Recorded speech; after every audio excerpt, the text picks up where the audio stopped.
Is this the best camera smartphone in the world? That is the question. This smartphone can record all the way to 4K 60 frames per second, but in the wide-angle lens, only Full HD 30 frames per second, which is not great at all. Video stabilization in wide angle. If you're on a vlog from this smartphone, this is how it's going to look like, vlogging style, a bit in Full HD. But we do have ultra steady video stabilization from the main lens. Switching to 4K 60 from the main lens, also video stabilization. There's a lot of noise close to the street. Alright, zoom.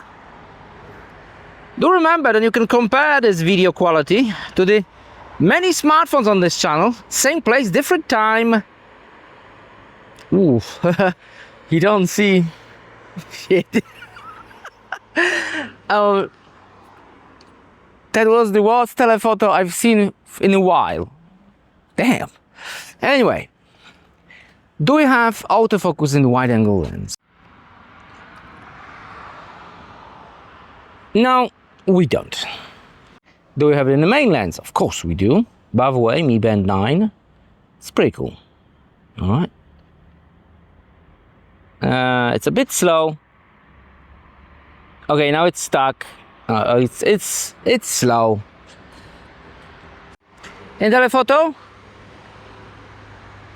Yeah, it is available. Front-facing camera, only Full HD 30 frames per second. Is it going to overexpose the sky? It will. Wow, it's also overexposing my face. If I'm out of the frame, it will compensate very quickly. I mean, it's too bright. Look at this part of the skull. You see? I mean, the face, head. No video stabilization. I'm commenting what I see on the smartphone screen, and it's quite shaky, but wide. Of course, we can add video stabilization in the post-production, but just look, it's just too bright. Woo. Anyway, okay. I'm using the external microphone. What if we switch to the original built-in microphones? And this is how it sounds like from the built-in microphone sound quality. All right. What else do we have in the camera app? And by the way, no autofocus in front-facing camera too. Ooh, it's so shaky. But we can add a video stabilization, ultra steady. So it will crop the image a little bit, but it is a bit stable. A bit. And what else do we have in this one? We do have Pro mode, so for photos, of course, and we can change the histogram, focus, internal shot, and more settings.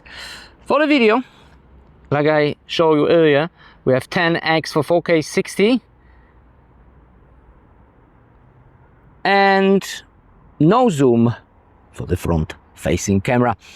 In the photo, also no zoom, but we do have beauty mode, and if I try to cancel it, tons and tons of filters.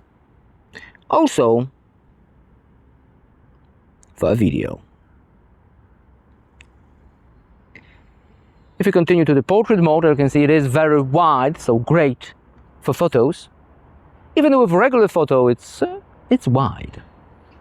And we hit more, we do have high resolution photos. Check the building. Bam! And high resolution photo for you. Alright. Alright. Maybe that wasn't a good pick. Maybe let's do it in here. There you go. And if we zoom, 50 megapixels. That's what it is. Alright. If we hit more, we do have slow motion, dual video. A dual video can film with two cameras at the same time. You can switch, or you can switch to the bubble and then film it just like that. That is pretty cool for vlogging. Also, could be a square oblong bubble and oblong. It's not a square, it's oblong. All right, it can be switched if one. And of course, beauty mode. No, that's the bokeh, that's not the beauty mode. It's available. Film. That's a dedicated movie mode or film mode, but that's in a lower resolution. The only advantage of such a feature is then you have a shutter button or recording button at the corner, so you can easily hit recording and have a wide, maybe even vlogging style video. Let me show you some samples for photo.